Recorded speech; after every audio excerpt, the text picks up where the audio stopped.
students, let's start your today's general science topic, lesson 9, which is communicable diseases. એટલે ચેપથી ફેલાતા રોગો અથવા તો બીમારી. કમ્યુનિકેબલ એટલે ચેપ ફેલાવતી અને ડિસીઝ એટલે બીમારીઓમાં લર્નિંગ પોઈન્ટ્સ શીખવાના મુદ્દા. માઇક્રોબ્સ ઓર જર્મ્સ સૂક્ષ્મ જીવાણુ અથવા તો જંતુ કે કીટાણુઓ. Communicable diseases and their remedies એટલે ચેપી રોગો અને તેના ઉપાયો. રેમેડીઝ એટલે ઉપાયો and vaccines એટલે રસી.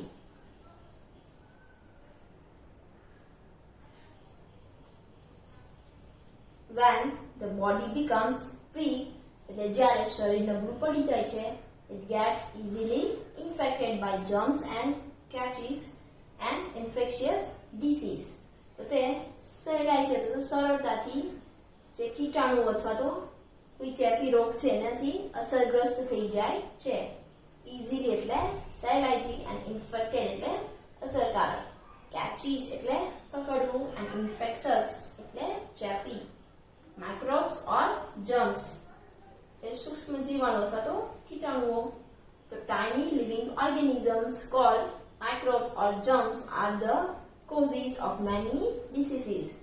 એટલે બહુ જ નાના અથવા તો સૂક્ષ્મ સજીવો કે જેને આપણે શું કહીએ છીએ માઇક્રોબ્સ અથવા તો જર્મ્સ, જે ઘણા બધા એનાથી ઘણા બધા રોગો થઈ શકે છે. as these microbes are extremely small એટલે જેમ આ જીવાણુઓ છે એ અત્યંત નાના છે, they can be seen only with the help of a powerful microscope. તો તેઓ ફક્ત શક્તિશાળી સૂક્ષ્મદર્શક યંત્ર છે એની મદદથી જ જોઈ શકાય છે, નરી આંખે જોઈ શકાય નહીં. યા પાવરફુલ એટલે શક્તિશાળી અને માઇક્રોસ્કોપ એટલે સૂક્ષ્મદર્શક યંત્ર. Some of the common microbes are એટલે જે સામાન્ય જીવાણુઓ છે એ જેમ કે બેક્ટેરિયા, વાયરસીસ એન્ડ પ્રોટોઝોઆ. કયા આવશે કોમન? તો કે બેક્ટેરિયા શું છે એક કોષીય સૂક્ષ્મ જીવાણુ, એ વાયરસ એટલે વિષાણુ અને પ્રોટોઝોઆ એટલે પ્રજીવ. they are called pathogens અને આમને શું કહેવાય છે જીવાણુઓ. these are single celled microscopic organisms.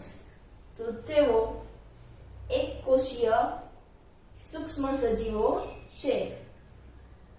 અહીંયા ઓર્ગેનિઝમ એટલે શું થશે જીવન તંત્ર અને સિંગલ સેલ એટલે એક કોષીય. but they vary in their sizes and shapes. પણ તેઓ તેમના આકાર અને કદમાં વિવિધ અલગ અલગ હોય છે. for example, bacteria appear in round, spiral or rod like shapes. એટલે ઉદાહરણ તરીકે બેક્ટેરિયા છે તો એ કેવા દેખાય?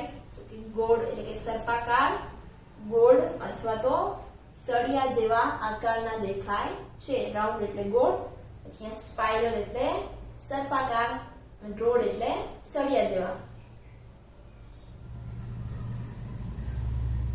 Bacteria and viruses occur almost everywhere on earth. એટલે પૃથ્વી પર લગભગ બધી જ જગ્યાએ બેક્ટેરિયા અને વાયરસ ઉદ્ભવે છે. Protozoa are normally found in water bodies but can also be found in living bodies, soil, etc. જ્યારે પ્રજીવ છે એ સામાન્ય રીતે પાણીના સ્ત્રોતો છે ત્યાં, પણ ઘણી વખત જે જમીન અથવા તો જીવન સજીવો છે એમાં પણ જોવા મળે છે. these microbes જીવાણુઓ, બેક્ટેરિયા, વાયરસ એન્ડ પ્રોટોઝોઆ. અહીંયા diseases caused એના કારણે થતી બીમારીઓ અથવા તો રોગો. બેક્ટેરિયા તેનાથી શું થાય? ટ્યુબરક્લોસિસ એટલે ક્ષયનો રોગ, કોલેરા, પછી ન્યુમોનિયા, ટાઇફોઇડ, મેનિન્જાઇટિસ અને પ્લેગ. આ બધા જ રોગો કોનાથી થતા છે? કે બેક્ટેરિયાથી થતા. જ્યારે વાયરસથી થતા રોગ કયા છે? કે કોમન કોલ્ડ સામાન્ય શરદી છે એ, ચિકન પોક્સ એટલે અછબડા, પછી રેબિક્સ એટલે હડકવા, પોલિયો એટલે પોલિયો એન્ડ મિસલ્સ એટલે ઓરી. તો આ બધા કોનાથી થતા રોગ છે? વાયરસથી. જ્યારે પ્રોટોઝોઆ એટલે પ્રજીવથી થતા રોગ કયા કયા આવશે? મેલેરિયા એન્ડ ડિસેન્ટ્રી, મેલેરિયા અને મરડો.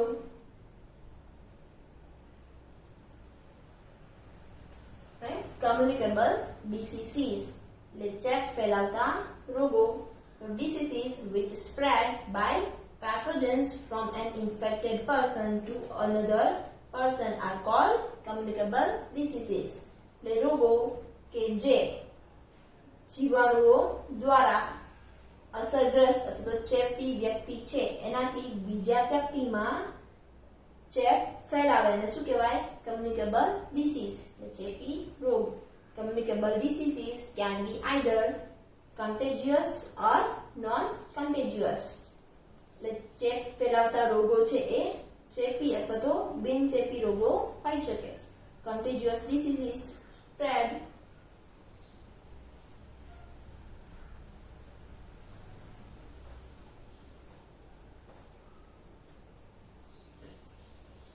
through direct contact between two person.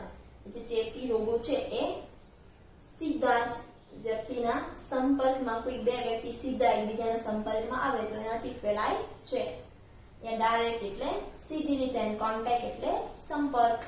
Diseases spread from an infected person to another person or persons in a number of ways.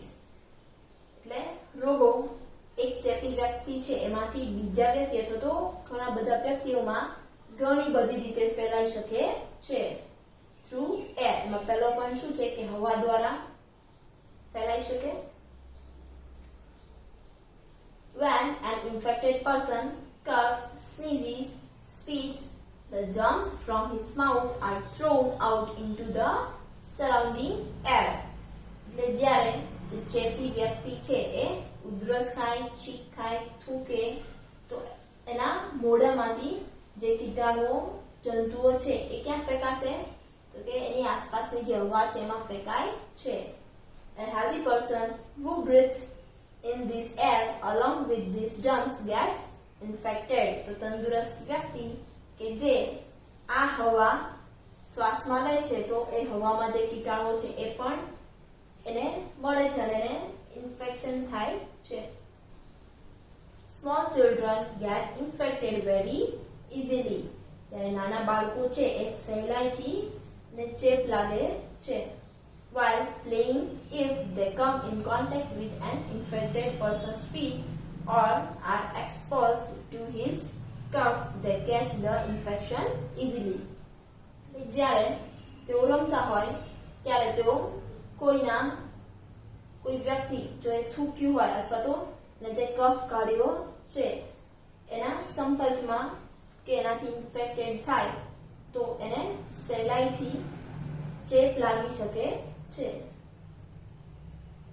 Diseases like whooping cough, diphtheria, influenza, measles, chickenpox and common cold spread through air. હવે રોગો જેવા કે whooping એટલે ચીસ પાડવી, કફ ઉધરસ, diphtheria એટલે ગળાનો રોગ, પછી ઇન્ફ્લુએન્ઝા એટલે ફ્લૂ, અને મિસલ્સ એટલે ઓરી, ચિકન પોક્સ એટલે છબડા, કોમન કોલ્ડ એટલે શરદી. આ બધા જ રોગો શેનાથી ફેલાય છે? તે હવા દ્વારા ફેલાય છે. રેમેડી એના ઉપાયો કયા કયા કરી શકીએ આપણે? First, spit only in wash basins. તો ફક્ત વોશ બેસિનમાં જ થૂકવું. Second, always hold a handkerchief against your mouth when you sneeze or cough. હંમેશા જ્યારે તમે છીંક ખાઓ કે ઉધરસ આવે ત્યારે તમારા મોંની આગળ હાથ રૂમાલ રાખવો જ. હોલ્ડ એટલે પકડવું, handkerchief એટલે હાથ રૂમાલ, against એટલે આગળ, sneeze એટલે છીંક અને cough એટલે ઉધરસ. Avoid spitting, pan in or around public places. એટલે જે જાહેર સ્થળો છે એની આસપાસ થૂકવાનું ટાળો. Fourth, keep away from people who have communicable diseases. એટલે લોકો કે જેને ચેપી રોગ થયા છે એનાથી દૂર રહો. So I hope friends you understand.